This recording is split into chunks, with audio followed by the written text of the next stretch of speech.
அனைவருக்கும் வணக்கம். இன்றைக்கி ரொம்பவும் சூப்பரான ஒரு ஃப்ரை ரெசிபி தாங்க நான் செஞ்சு காட்ட போகிறேன். பாவக்காய் ஃப்ரை. இந்த பாவக்காய் ஃப்ரை வந்து எல்லாருமே செய்வீங்க. இது ஒரு வித்தியாசமாக இருக்கும். ரொம்பவும் சூப்பராக இருக்குங்க. எல்லாருமே விரும்பி சாப்பிடுவாங்க. வாங்க இது எப்படி செய்யணும்னு பார்க்கலாம். இதுக்காக நான் வந்து ஒரு 4 பாவக்காய் இந்த மாதிரி பொடி பொடியாக கட் பண்ணி கழுவிட்டு கட் பண்ணி எடுத்துக்கோங்க. கட் பண்ணி எடுத்ததை நம்ம வந்து ஒரு கடாயில் வந்து எண்ணெய் ஊற்றி இதை பொரிச்சு எடுத்துக்கணும். ரொம்ப முருகலாக பொரிக்கக்கூடாது. ஓரளவுக்கு லைட்டாக வந்து வதங்கி வரணும். இந்த பச்சை கலர் வந்து மாறி அது லைட்டு க்ரீன் கலர் வர்ற மாதிரி நம்ம வதக்கி எடுத்துக்கலாம்.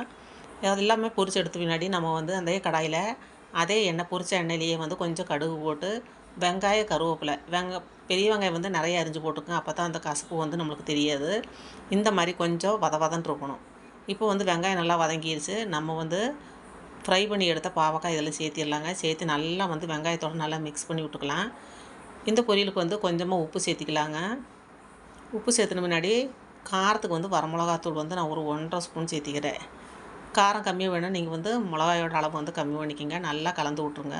கலந்து விட்ட பின்னாடி லைட்டாக தண்ணி தொளித்து ஒரு 10 நிமிஷம் வந்து மூடி வச்சிடலாம். மூடி வச்ச பின்னாடி ஓப்பன் பண்ணிவிட்டு தேங்காய் துருவல் சேர்த்து எடுத்து வச்ச சூப்பரான பாவக்காய் பொரியல் அருமையாக ரெடி ஆகிடுச்சு. பிடிச்சிருந்தா சப்ஸ்கிரைப் பண்ணுங்கள்.